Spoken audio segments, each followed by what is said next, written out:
한 주 잘 보내셨습니까? 날씨가 참 더운 한 주였던 것 같아요. 지난 화요일에 기상 그 관측 이래로 7월 첫 주 요 상순 기간 동안에 최고 기록을 찍었대요. 서울이 37.7도를 이렇게 기록하면서 약 117년 만에 처음 있는 그러한 기록이라고 합니다. 전국 평균을 보더라도 마찬가지로 28.8도 이렇게 되는데 이렇게 무더운 여름이 이제 7월 첫 주인데 진행되고 있어 갖고 좀 당황스러워요. 왜냐하면은 보통 이제 초복이죠. 초복이 지나고부터 난 다음에 다시 날이 이렇게 뜨거워지기 시작하다가 어떻게 됩니까? 말복까지 뜨겁다가 그때부터 확 꺾이는 걸 이렇게 느끼잖아요. 자, 그런데 지금 7월 첫 번째 주일 지나고 이제 두 번째 주일을 맞이한다라는 거예요. 이런 무더위 때 어떻게 해야 될까요? 이런 날씨가 덥고 이러면은 어떻게 됩니까? 그냥 누워서 있어야 되나요? 더우니까 시간아 가라. 가을이 오면 된다. 그래야 되나요? 누가 그러죠? 가을은 가을은 무슨 계절입니까? 그랬더니 남자들은 남자의 계절 그러고 여자들은 독서의 계절 그러고 독서의 계절.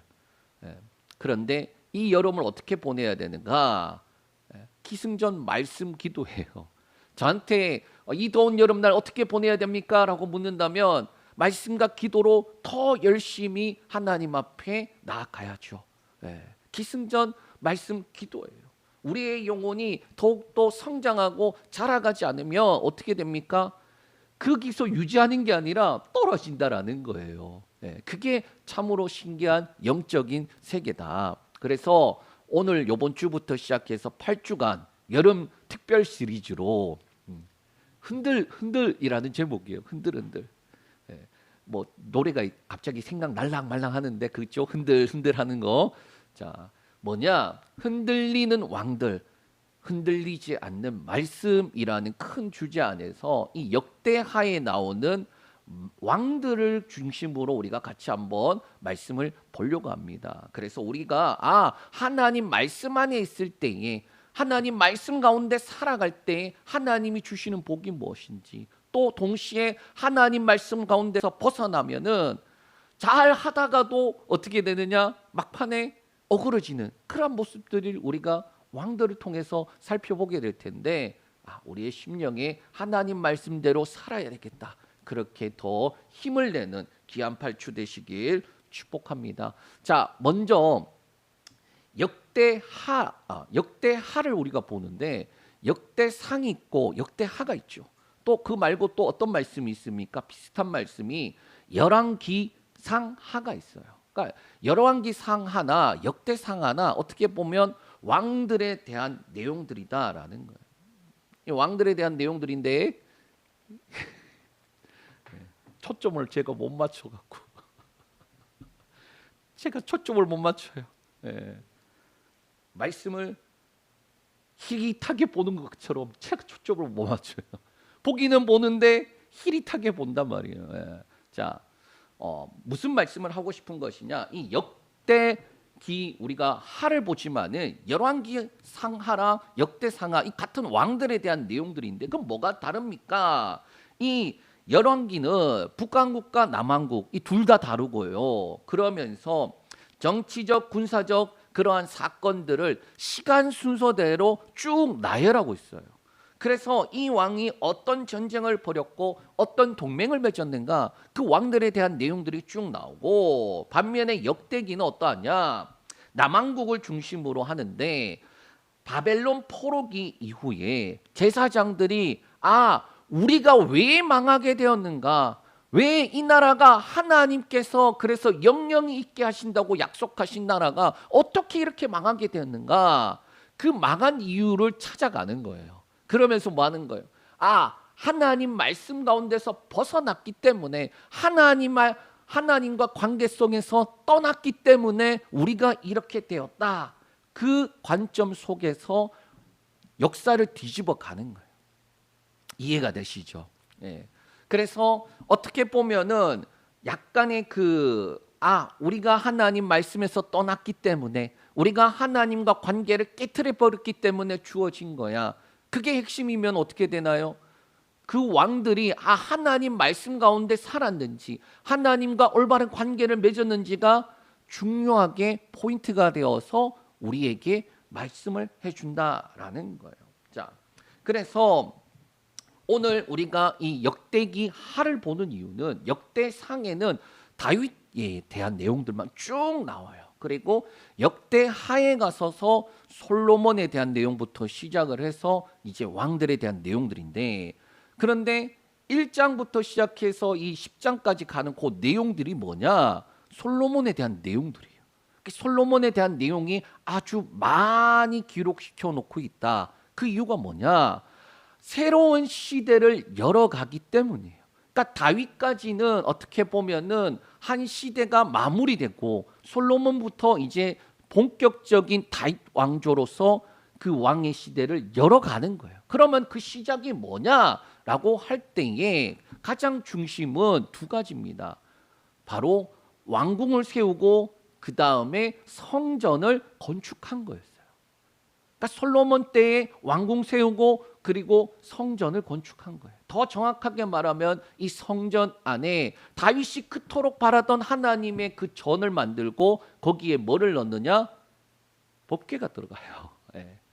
자, 그 내용이에요. 하나님이 거하실 초소를 우리가 만들었습니다. 그러면서 하나님 우리 가운데 함께 해주세요라는 거기서부터 시작이 되는 게 바로 이제 왕들의 이야기, 우리가 같이 볼 말씀이다라는 거예요. 그래서 왕궁 건축과 성전 건축을 이렇게 하면서 새 시대가 열리는데, 그럼 그 기준이 뭡니까? 새 시대 속에서 무엇을 기준으로 살아가야 되느냐?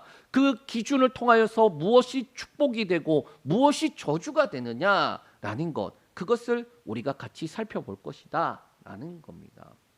축복과 저주의 기준은요, 출애굽 언약, 하나님이 시내산에서 이스라엘 백성들과 맺었던 그 언약을 기초로 해요. 그럼 그 언약이 어디로 쭉 흘러가느냐? 신명기 28장에 가면은 앞에는 축복에 대해서 쭉 나오고 뒤에는 저주가 한 3배가 더 많아요. 1절부터 한 14절까지는 축복인데 나머지 한 15절부터 한 60 몇 절까지가 저주예요. 근데 사람들은 이 축복만 보고 뒤에 내용을 안 봐요. 왜? 앞에 축복이 너무 좋거든요. 그 축복이 야 하나님 이것이 우리 가운데 이루어질 줄 믿습니다 그래요. 근데 문제는 그 뒤에 내용이 저주가 배나 많다니까요. 그걸 안 봐요. 그러니까 그러면 이 축복과 저주가 되는 그 기준이 뭐냐라는 겁니다. 우리 한번 살펴볼게요.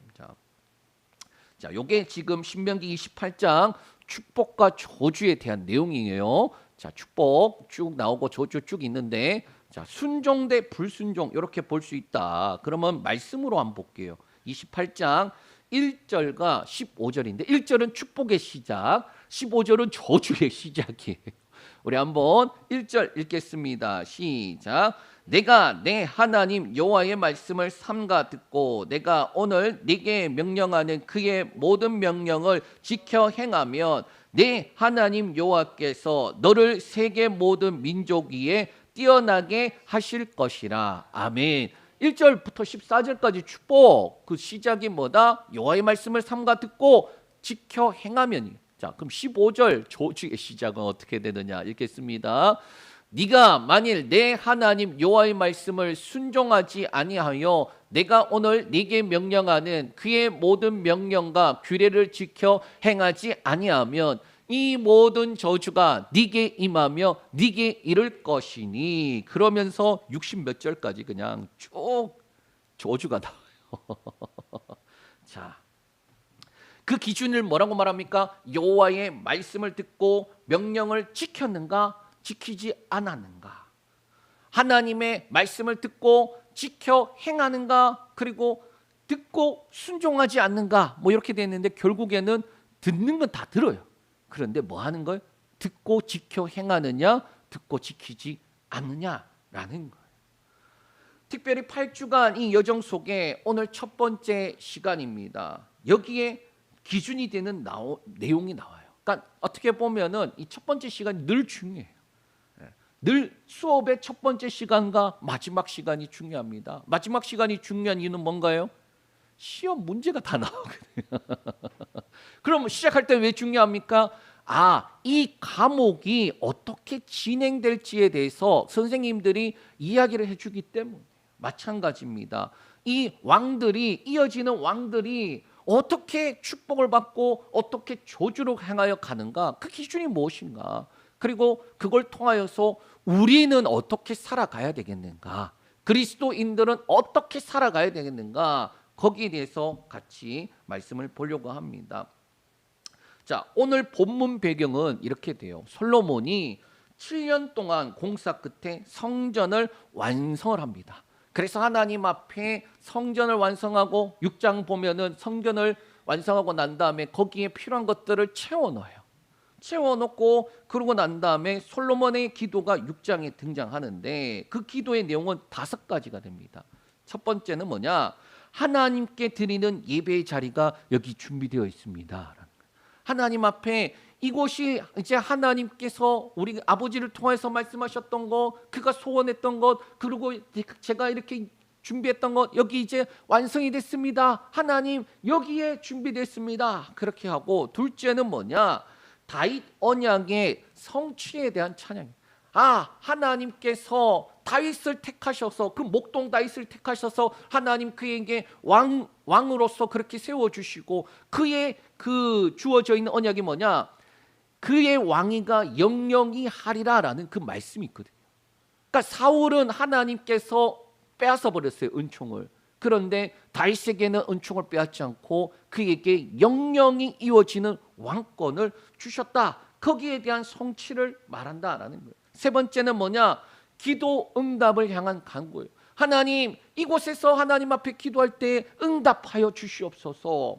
네 번째는 뭐냐? 이방인들이 회개하고 돌아오면은 그들의 기도도 들어달라는 거예요. 저는 이 부분이 좀 깜짝 놀랐어요. 이방인들이 하나님 와서 이곳을 향하여서 하나님 앞에 돌이킬 때에 그 기도를 들어달라라는 거예요.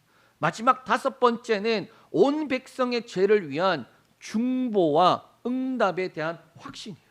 그러니까 하나님 앞에 우리가 범죄하였을 때에 하나님 이곳을 향하여서 하나님 손을 들고 하나님 앞에 기도하면은 하나님 우리의 기도를 들으시고 용서해 주시고 그리고 회복시켜 달라는 그러한 내용들이에요.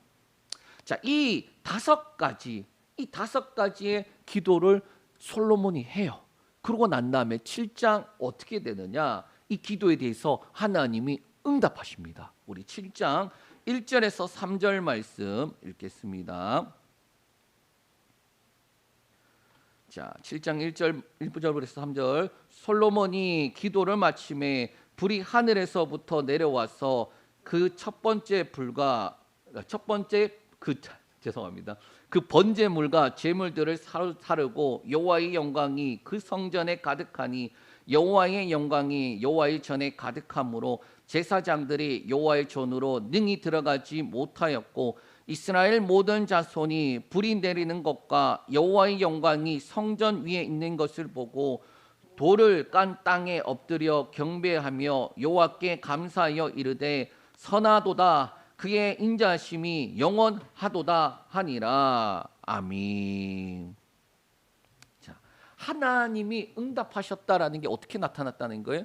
제물을 드렸는데 그 제물이 불이 하늘에서 내려서 그 제물을 살라버리고, 그리고 성전에 뭐가 있습니까?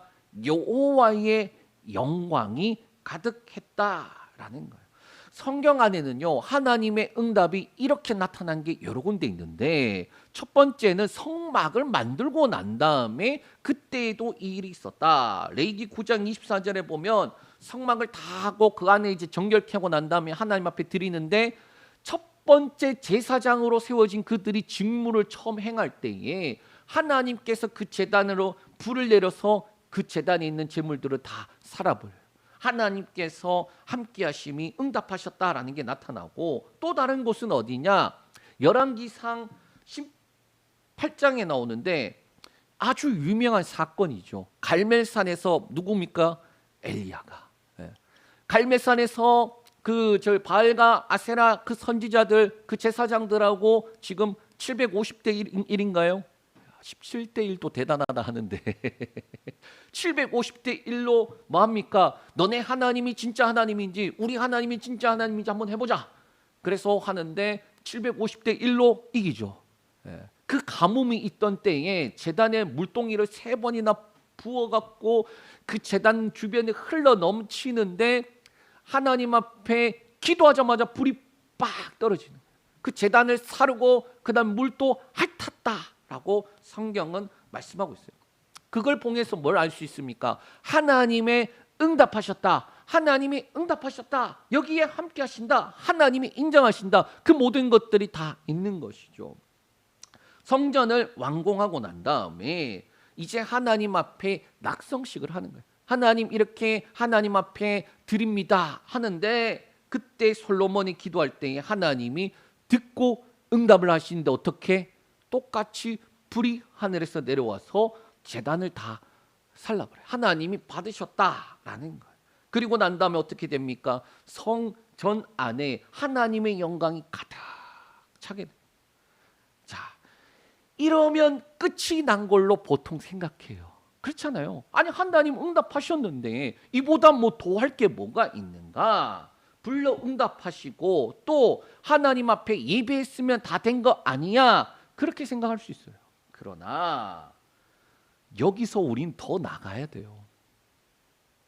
하나님이 불러 응답하시고 하나님의 영광에 함께 하셨다. 그래서 모든 게 끝났다가 아니라 거기서 더 나가야 된다니까요.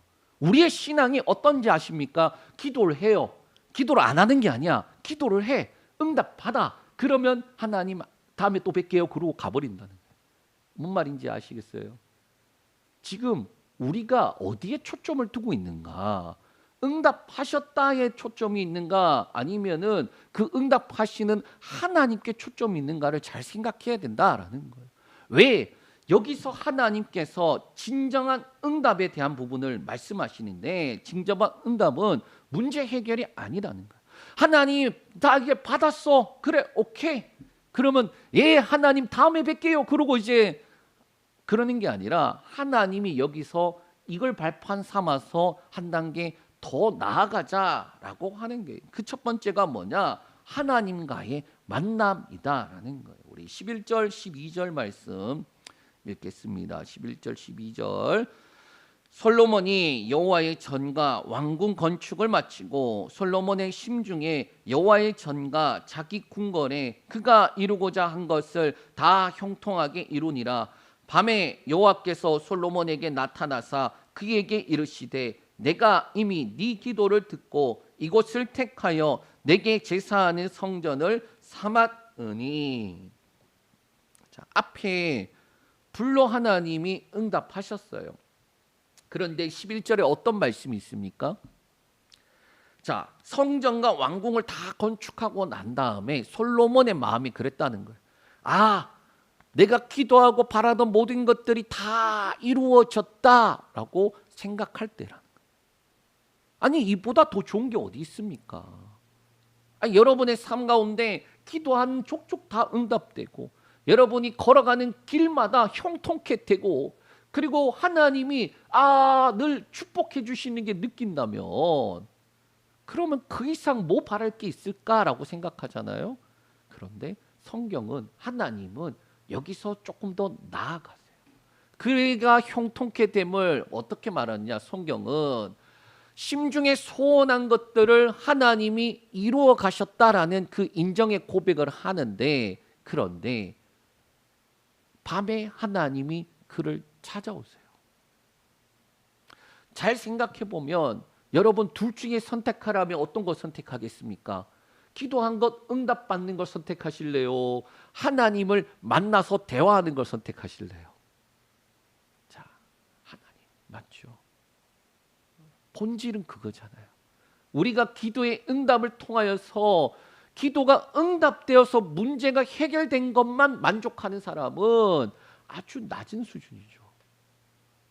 근데 문제가 해결되었을 때 뭐에 감사하느냐? 하나님이 내 기도를 들으시네. 하나님이 나를 불쌍히 여겨주시네. 하나님이 내가 힘들고 어려워할 때에 나를 떠나지 않고 함께 하시네. 거기에 감사하는 사람이 있어요. 그리고 거기서 더 나가니까 어떻게 됩니까? 하나님이 찾아오세요. 솔로몬 입장에서 생각해 보면 하나님 성전도 완공되고 완공도 되어서 이제 새롭게 출발만 하면 됩니다. 아, 모든 게 형통합니다. 그러고 있을 때에 그 심중에 하나님이 불쌍히 여겨 주셔서 우리 가문의 이 일을 시작하시지. 그런 감사하는데 하나님이 밤에 찾아왔다는 거예요. 찾아왔다니까. 하나님이 만나 주셨다라니까요. 그러면 하나님이 만나 주셨다라는 것, 이게 뭘까요? 우리는 어떤 것들을 기도합니까? 날마다 문제들만 기도해요. 불행하게도 코가 석자니까 자꾸 눈앞에 돌아서면 어려움들, 문제들, 그리고 버거운 일들이 마주하니까 그것만 기도하다가 끝날 때가 참 많이 있음을 봐요. 그런데 언제 하나님을 간절히 바라고 소망하면서 기도했던가? 그런데 언제 찾아오시느냐? 밤에 찾아오시더라. 이 밤이 언제인 줄 아십니까? 캄캄한 밤이 언제인지 아십니까? 우리 인생이 힘들고 고달플 때 꼭 찾아오시더라라는 거예요. 그런데 문제만 구하면은 그 하나님을 볼 수가 없어요. 찾아와도 만날 수가 없어요. 우리 지난주 어떤 말씀이었나요? 수요일에 베데스다에서 38년 동안 병자로 있으니까 예수님이 와서 야, 네가 나으려 하니? 그런데요, 제가 물이 움직였을 때에 첫 번째 일단 못 들어갔고요. 두 번째는 사람들이 날 집어넣어 주는 사람도 없고요. 가려고 하면 다른 사람이 먼저 들어가서 그래요. 이해가 되시죠? 찾아왔는데 그래서 네가 낫기를 원하느냐라는데 다른 대답을 한다. 사람이 할 수 있는 것, 그 위에 한계 위에 하나님의 은혜를 구하는 것. 하나님, 우리가 노력하고 수고하고 그리고 애쓰고 모든 것들을 다 했죠. 그런데 사람의 한계는 명확해요. 내가 할 것들을 하지 않으면 문제지만은 해야 할 것들을 다 한다고 해도 그 사람의 한계는 명확해요. 그 위에 하나님의 은혜가 더하는 것들을 우리가 누려야 한다라는 거예요. 우리의 기도는 어떻게 되느냐? 안 되는 것을 되게 하는 땡깡이 돼서도 안 돼요.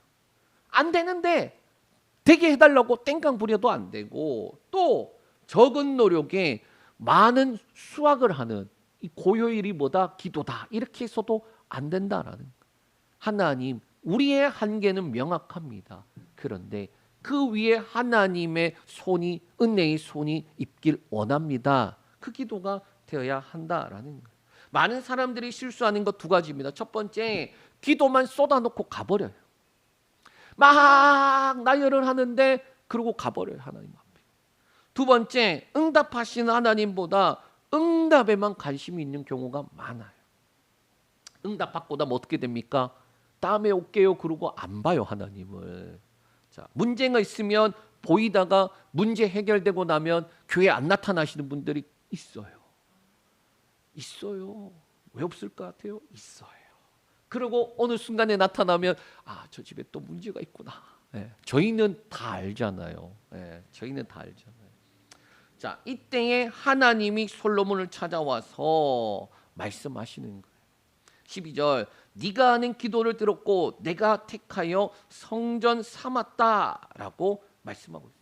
솔로몬은 하나님 이제 새로운 시대를 열어주세요. 하나님 이곳에 함께해 주세요. 이제 이곳을 통하여서 하나님의 일들이 이루어지길 원합니다. 그러한 기대를 하는데 그때 하나님께서 그의 기도에 응답하시는 것은 단순하게 불록 그리고 인정해 줌으로가 아니라 그를 만나 주심으로 하시더라라는 거예요. 그러고 난 다음에 그 만남을 넘어서 두 번째가 뭐냐? 언약적 관계로 축복과 저주의 기준을 말씀해 주시는 거예요. 그러니까 문제 해결은 이미 됐어요. 하나님 불응답하셨잖아. 그런데 거기서 더 원하니까 하나님이 만나 주시고 그러고 난 다음에 하나님과의 건강하고 올바른 관계로 만들어 가시는데 그 축복과 저주의 기준을 알려주시더라라는 겁니다. 자, 우리 13절, 14절 말씀 읽겠습니다. 혹 내가 하늘을 닫고 비를 내리지 아니하거나 혹 메뚜기들에게 토산을 먹게 하거나 혹 전염병이 내 백성 가운데 유행하게 할 때에 내 이름으로 일컫는 내 백성이 그들의 악한 길에서 떠나 스스로 낮추고 기도하여 내 얼굴을 찾으면 내가 하늘에서 듣고 그들의 죄를 사하고 그들의 땅을 고칠지라. 아멘. 자, 새로운 시대를 열었는데 우리가 알고 있듯이 우리 이미 역사를 알고 있으니까요. 새로운 시대를 열었지만 이스라엘은요. 그 훨씬 전 출애굽 때부터도 보면은 하나님이 홍해를 갈라서 새로운 시대를 열었는데 이내 어떻게 합니까? 목말라 죽겠다. 배고파 죽겠다. 하나님이 계시긴 하십니까? 그러니까 문제들 만나면은 그 문제 해결에만 달려 있고 하나님에 대해서는 잘 관심이 없는 거예요. 시대를 초월해서 보면 이스라엘 왕들도 마찬가지로 하나님 말씀대로 살겠습니다라고 하는데 살다가 막판에 헷가닥하는 왕들이 몇 있어요. 꽤 많아요. 시작부터 싹수가 노라면은 아 쟤는 처음부터 저랬어라고 하면 되는데 시작은요 엄청 잘 가요. 그런데 어떻게 됩니까? 막판에 헷가닥해요. 우리의 신앙생활 잘 생각해요. 제가 늘 기도하는 게 뭐냐? 하나님, 첫 번째 목회에 주어져 있는 이 기간 끝까지 잘 완주할 수 있도록 중간에 사고 나거나 다치거나 중간에 데려가지 마시고 이왕이면 하나님 중간에 데려가지 마시고 두 번째는 하나님 녹슬어 없어지지 않고 달아 없어졌으면 좋겠다. 이왕이면 하나님이 쓰시는 사람 돼야 되지 않겠습니까? 그리고 마지막 은퇴할 때에 정말 하나님 앞에 부끄럽지 않게 사람들의 인정은 별로 바라지도 않아요. 내가 하나님 앞에 섰을 때 부끄럽지 않았으면 좋겠다.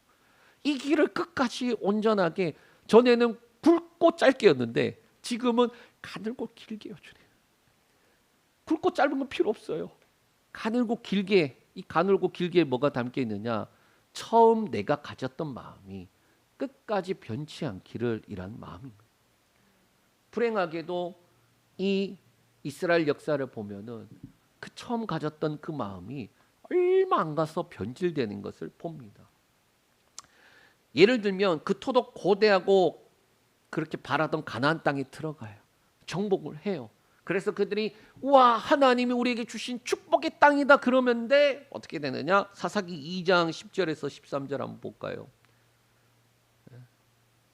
자, 읽겠습니다. 그 시대의 사람도 다 그 조상들에게로 돌아갔고 그 후에 일어난 다른 세대는 여호와를 알지 못하며 여호와께서 이스라엘을 위하여 행하신 일도 알지 못하였더라.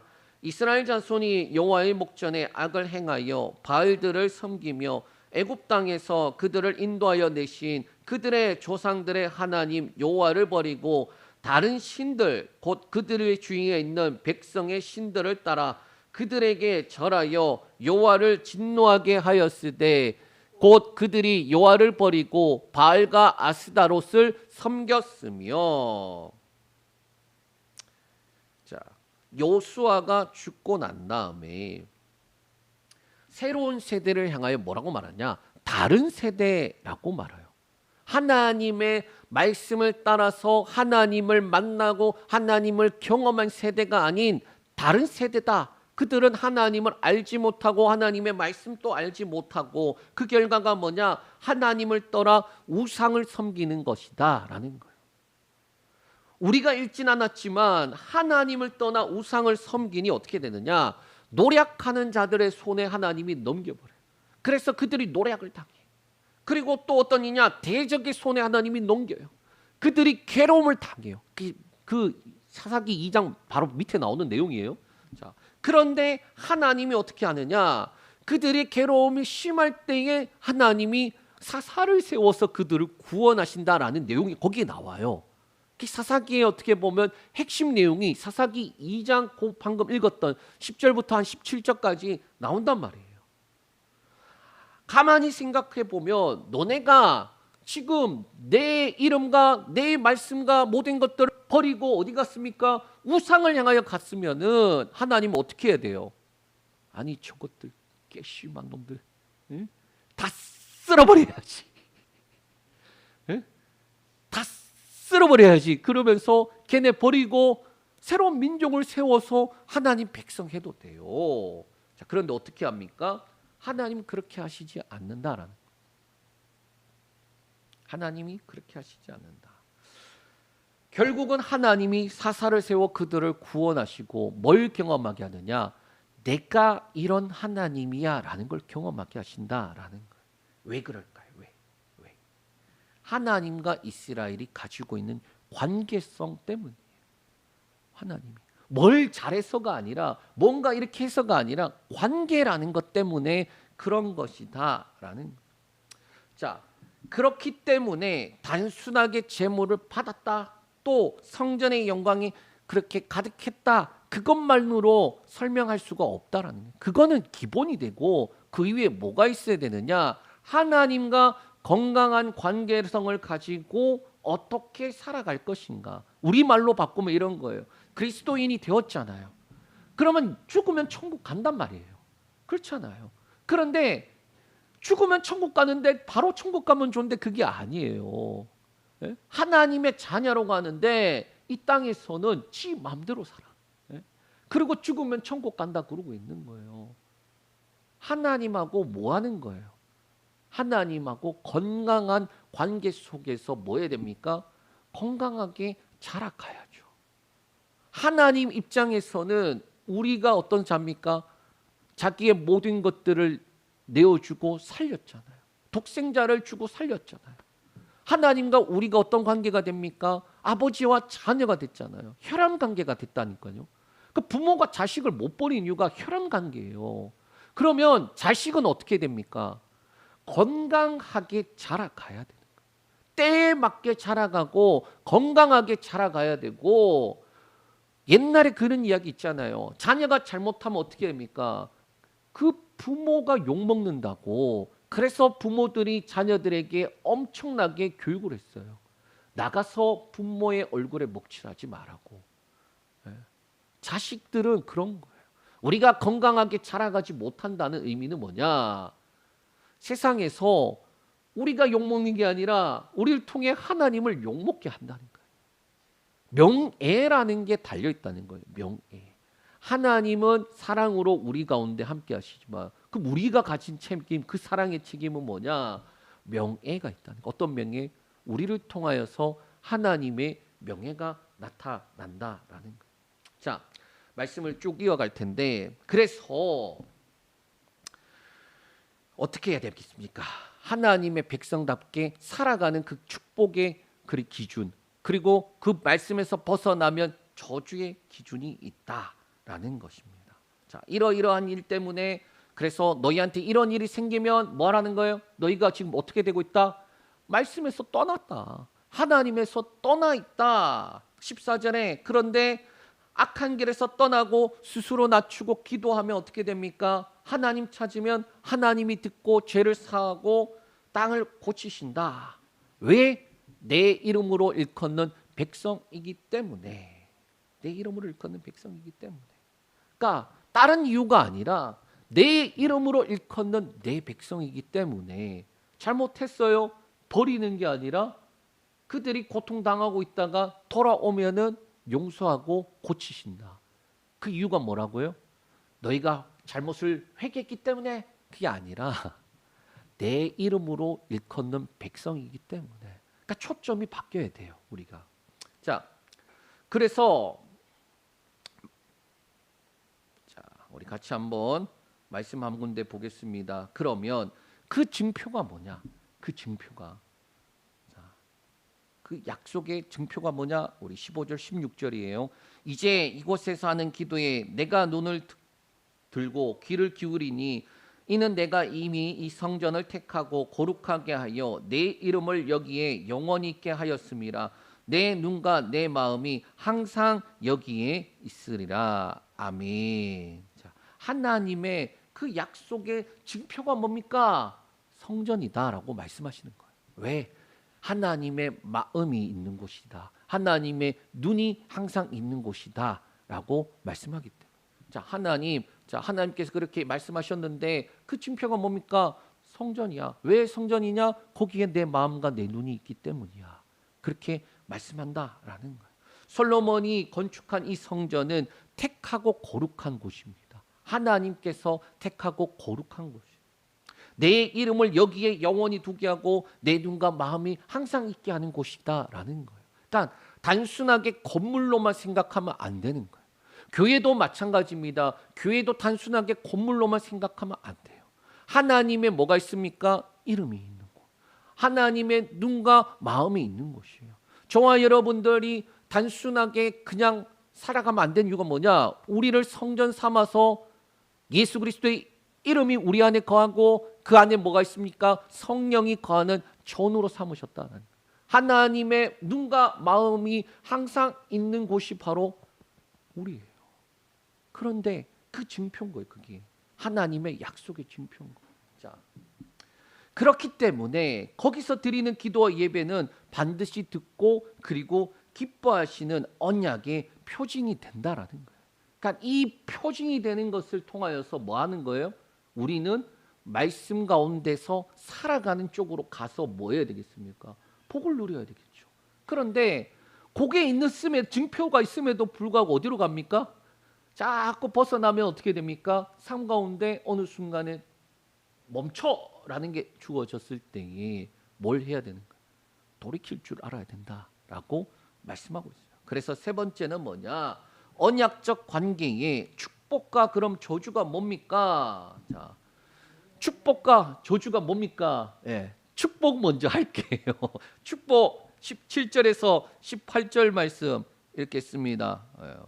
우리 17절 18절 있습니다. 네가 만일 내 앞에서 행하기를 내 아버지 다윗이 행한 것과 같이 하여 내가 네게 명령한 모든 것을 행하여 내 율례와 법규를 지키면 내가 내 나라 왕위를 견고하게 하되 전에 내가 내 아버지 다윗과 언약하기를 이스라엘을 다스릴 자가 네게서 끊어지지 아니하리라 한 대로 하리라. 아멘. 자, 이 축복이 뭐냐? 하나님께서 다윗에게 약속하신 것이다라고 말씀하고 있어요. 그리고 그 약속이 이루어지는 게 뭐다? 축복이에요. 자, 말씀이 우리 가운데서 있어요. 그런데 그게 이루어지는 게 뭐다? 축복이다. 조금 더 쉽게 말씀이 떨어졌어요. 씨앗이 떨어졌어요. 그러면 그 씨앗이 어떻게 됩니까? 자라서 그래서 30배, 60배, 100배 맺는 게 뭐다? 축복이다. 다른 게 축복이 아니다. 지금 그 말씀을 하는 거예요. 자, 그러면 그 다윗에 약속하신 게 뭡니까? 사무엘하 7장 14절에서 16절 말씀 읽겠습니다. 나는 그에게 아버지가 되고 그는 내게 아들이 되리니 그가 만일 죄를 범하면 내가 사람의 매와 인생의 채찍으로 징계하려니와 내가 네 앞에서 물러나게 한 사울에게서 내 은총을 빼앗은 것처럼 그에게서 빼앗지는 아니하리라. 네 집과 네 나라가 내 앞에서 영원히 보존되고 네 왕위가 영원히 견고하니라 하셨다 하라. 아멘. 하나님께서 뭐 한다는 거예요? 사람의 매와 인생 채찍으로는 때릴지라도 징계는 하겠지만은 사울처럼 그를 버려서 인총을 빼앗지는 않겠다. 오히려 그의 나라가 뭐 하는 거예요? 대대로 견고하게 세워지도록 하나님이 하시겠다라는데 여기서 핵심이 뭐냐? 나는 그에게 아버지가 되고 그는 내게 아들이 되리라라는 거예요. 여기서 그가 누구냐? 솔로몬을 말해요. 지금 잘 보면 구약은 하나님과 백성의 관계예요. 이스라엘은 백성이라 하잖아요. 주종 관계예요. 주종 관계. 주종 관계의 의미를 아십니까? 그걸 깨트리면요 얄짤 없어요. 언약을 깨트리면 얄짤 없다니까요. 그다음은 모세가 중재한 거예요. 자, 그런데 지금 솔로몬 시대 와서 어떻게 된다? 내가 그에게 아버지가 되고 나는 그는 내 아들이 되겠다. 지금 무슨 관계로 바뀌고 있어요? 혈연 관계로 바뀌고 있어요. 왜 유다 왕들을 보면요, 별 말도 안 되는 왕들이 있어요. 어떻게 저런 게 왕일까 싶을 정도로 악을 행하여 가는 왕도 있고요. 잘 가다가 막판에 이상한 데 가는 많아요. 그런데 그들을 하나님께서 왜 자꾸 다스리고 돌이키게 하고 부르고 그렇게 하느냐? 혈연 관계니까. 혈연 관계니까. 자, 사람의 매와 인생의 채찍으로 때려요. 징계를 해요. 부모가 자식을 교육할 때에 말로 가르쳐요. 먼저. 그렇게 하면 안 된다. 그렇게 하면은 너 혼난다. 하나, 둘, 셋 다 기본적이에요. 네. 그렇게 하다가 벗어났어요. 그럼 어떻게 됩니까? 일로 와. 너 몇 대 맞을래? 요즘은 그렇게 하면 아동학대래요. 그런데 그러면 지들이 키울 건가? 그랬어요 제가. 야, 그러면은 경찰 지들이 키운대? 그 법 만든 사람들이 키운대? 내 자식이니까 내가 때려서라도 올바르게 키워야 되는 거 아니야? 그러면 그게 학대와 폭력이 아니려면 어떻게 되겠어요? 잘못한 이유와 그리고 그 잘못에 대해서 너가 어떻게 생각하는지와 거기에 대해서 어떻게 네가 할 것인가, 이 세 가지가 명확해야 돼요. 저는 아이들 가르칠 때에 노력하는 게 뭐냐? 감정으로 때리지 말자. 감정으로 혼내지 말자. 감정으로 혼내면은 애한테 감정만 남아요. 그래서 아버지가 무섭대요. 웃으면서 혼내니까. 자, 중요한 것은 자, 반드시 지키겠다라는 하나님 입장에서는 일방적인 은혜를 주세요. 하나님께서 일방적인 은혜를 주신 이유가 뭐다? 혈연 관계니까. 자, 이제 저주를 한번 보려고 하는데 저주는 이거라고 말합니다. 우리 19절에서 22절 말씀 읽겠습니다. 자, 시작. 그러나 너희가 만일 돌아서서 내가 너희 앞에 둔 내 율례와 명령을 버리고 가서 다른 신들을 섬겨 그들을 경배하면 내가 너희에게 준 땅에서 그 뿌리를 뽑아내고 내 이름을 위하여 거룩하게 한 이 성전을 내 앞에서 버려 모든 민족 중에 속담거리와 이야기거리가 되게 하리니 이 성전이 비록 높을지라도 그리로 지나가는 자마다 놀라 이르되 여호와께서 무슨 까닭으로 이 땅과 이 성전에 이같이 행하셨는고 하면 뒤에 22절 대답하기를 그들이 자기 조상들에게 애굽 땅에서 인도하여 내신 자가 하나님 여호와를 버리고 다른 신들에게 붙잡혀서 그것들을 경배하며 섬김으로 여호와께서 이 모든 재앙을 그들에게 내리셨다 하리라 하셨더라. 아멘. 자, 요 저주의 내용을 요약하면 이렇게 됩니다. 뭐냐? 첫 번째로 땅에서 뿌리가 뽑혀요. 나무가 뿌리가 뽑혔다라는 게 뭔 말인지 아시겠죠? 살 길이 없는 거예요. 두 번째, 성전의 버림과 민족 중에 조롱거리가 된다라는 거예요. 자, 뿌리가 뽑혀서 어디로 갑니까? 이방으로 가버려요. 민족들 중에서 조롱거리와 그리고 성전이 버림받게 돼요. 하나님께서 더 이상 함께 하시지 않는다라고 한다는 거예요. 자, 어떤 조롱거리가 되느냐? 지나가는 이방인들이 저 성전은 어떻게 하다 저렇게 됐대? 이렇게 묻는 거예요. 그러면은 어떻게 대답합니까? 유대인들이 우리 조상들이 하나님을 버려갖고 저렇게 된 거야라고 대답을 할 수밖에 없게 된다라는 게 조롱거리죠. 야, 너네 집 어떻게 하다 그렇게 망했대? 그러면 되겠습니까? 망한 집에. 자, 그리고 마지막 세 번째는 뭐냐? 역사적인 오명을 가지게 되는데 이 오명이 뭐냐? 우상 숭배 때문에 멸망당한 민족이라는 오명을 가진다라는 거예요. 왜 일방적인 은혜와 축복을 주시는데 그런데 그것을 받는 그 무한한 사랑과 은혜와 축복을 받는 이스라엘 백성들, 유다 사람들은 왜 그러면 하나님 앞에 떠나는가? 일방적인 은혜를 주시면서 너 떠나면 이렇게 저주받을 거야. 지금 이 말씀이잖아요. 그럼 이게 협박일까요? 협박을 하시는 겁니까, 하나님이? 한번 생각해 보세요. 저도 말씀 보면서 축복은 분명히 몇 절 안 되는데 저주가 너무 많은데요. 일방적인 은혜를 주시면 주실 끝까지 주시지 이렇게 떠나면은 무섭게 말씀하시는가? 그런 생각이 들었어요. 그런데 뭐냐? 다시 하나님께로 돌아오도록 하는 경고. 그러니까 너희가 지금 이 선을 넘어가면 위험해라고 말하는 경고. 그리고 동시에 만약에 그 선을 넘어갔다고 한다면은 빨리 도와달라고 이야기해. 그렇게 말하는 초대장. 그리고 마지막은 뭐냐?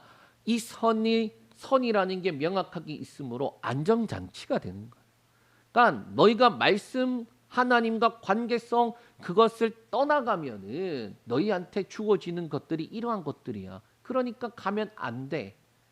보이지 요 선을 넘어가면 위험한 거야. 그리고 혹시 넘어갔으면 어떻게 된다? 빨리 하나님 앞에 돌아보면은 내가 빨리 건져줄게. 그 이야기를 하는 거예요. 협박이 아닌 거예요, 사실은.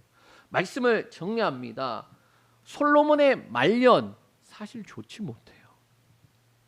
솔로몬의 말년 열왕기 그 상 11장에 잘 나와 있는데 이방 여자들과 결혼을 했는데 깜짝 놀랄 겁니다. 이방 여자들이 막 주변 나라들의 그 여자들이 골고루 있는데 그 골고루 있는 그 아내들이 자기네 나라 신들 다 데리고 와요.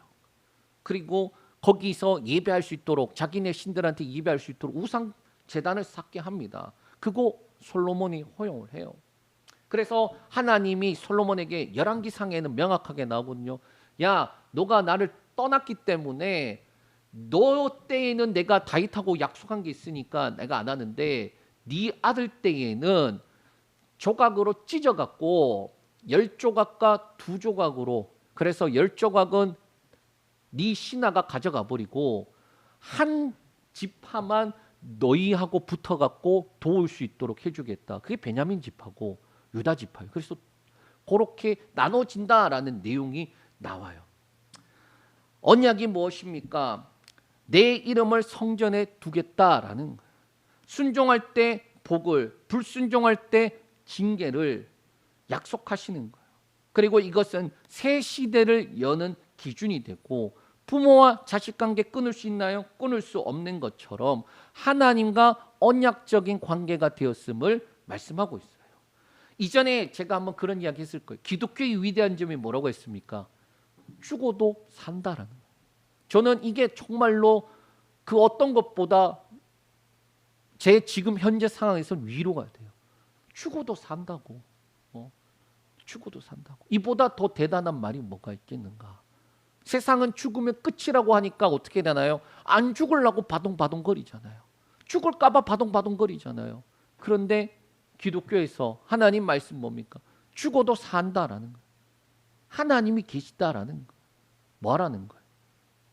계속 포기하지 말고 실수할까 두려워하지 말고 넘어질까 두려워하지 말고 믿고 나아가라라는 거예요. 저한테는 그렇게 들리는 거예요. 그런데 불행하게도 많은 그리스도인들이 죽어도 산다 또는 예수 믿고 구원받았기 때문에 죽으면 천국 간다 그렇게 하면서 사는 게 사는 것 아닌 모습으로 살아갈 때가 많단 말이에요. 죽으면 천국 가는데 뭐 그 과정에 대해 있어서 생각하지 않는다라는 거예요. 그럼 어떻게 되느냐? 다 털리고 껍데기만 남아서 그래도 죽으면 천국 가니까 그러고 살아가면 되겠느냐라는 거예요. 하나님께서 저와 여러분을 부르신 목적은 그게 아니다라는 거예요. 우리는 무엇으로 돌아가야 되느냐? 예배 중심, 말씀 중심, 기도 중심으로 돌아가야 돼요. 우리가 기도하는 목적이 응답을 받기 위해서가 아니라 그 기도를 통하여서 첫 번째는 하나님이 내 기도를 들으신다라는 것을 경험하기 위해서고 더 나아가서는 하나님을 인격적으로 만나기 위한 그 하나님 자체가 기도의 본질이 되어야 한다라는 거예요. 그러한 단계로 나아가야 한다라는 거예요. 예배도 마찬가지예요. 예배에 와서 위로를 받으려고 하시는 분들이 꽤 많이 있어요. 예배 오면은 분위기가 평안하고 왠지 거룩하고 그래서 내 마음이 정화되는 것 같아요. 좋은 거지만 그러나 예배의 목적이 뭐냐? 하나님 앞에 우리의 마음과 찬양과 기도와 그리고 결단을 드리는 거예요. 하나님 앞에 드리는 거예요. 그러면 하나님이 받으셨다라는 그 응답으로 주시는 게 뭐냐? 안과 기쁨을 주세요. 그게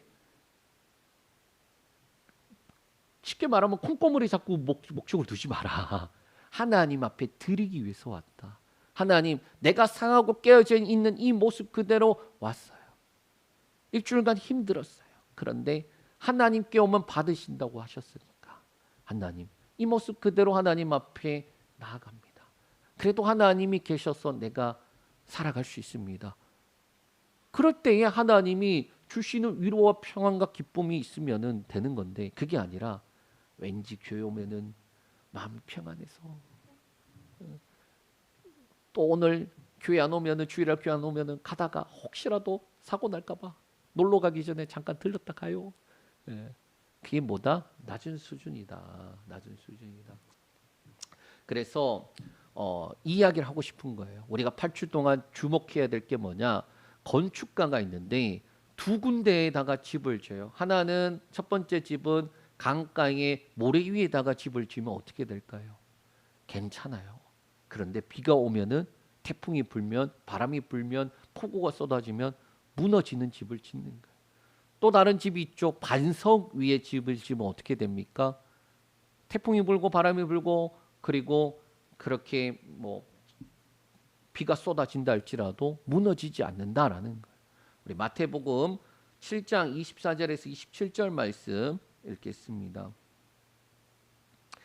그러므로 누구든지 나의 이 말을 듣고 행하는 자는 그 집을 반석 위에 지은 지혜로운 사람 같으니, 비가 내리고 창수가 나고 바람이 불어 그 집에 부딪히되 무너지지 아니하나니, 이는 주추를 반석 위에 놓은 까닭이요 나의 이 말을 듣고 행하지 아니하는 자는 그 집을 모래 위에 지은 어리석은 사람 같으리니, 비가 내리고 창수가 나고 바람이 불어 그 집에 부딪힘에 무너져 그 무너짐이 심하니라. 아멘. 자, 마태복음 7장 지금 이 말씀은 뭐냐면은, 너희가 내 말을, 이 말을 듣고라는 이 말이 뭐냐?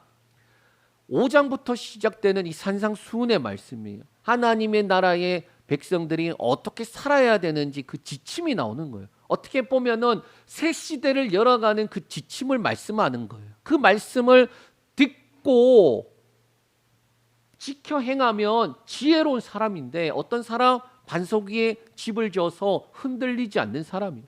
그런데 이 말을 듣고 지켜 행하지 않으면 뭐라는 거예요? 어리석은 사람. 왜 어리석냐? 무너질 집을 짓는다라는 거예요. 성전을 기준으로 말씀을 듣고 하나님께 기도하며 응답을 넘어 우리에게 소망해야 될 것은 하나님과 건강한 관계를 어떻게 맺어갈 것인가. 말씀을 볼 때도, 기도를 할 때도, 예배를 할 때도 그 초점이 뭐다? 하나님과 내가 건강한 관계를 어떻게 맺어갈 것인가. 하나님과 관계성을 더 중요하게 생각해야 한다라는 거예요. 우리의 기준이 거기에 두고 날마다 우리가 하나님과 건강한 관계 속에서 무너지지 않는 그러한 집을 세워가는 저와 여러분들 되시길 축복합니다.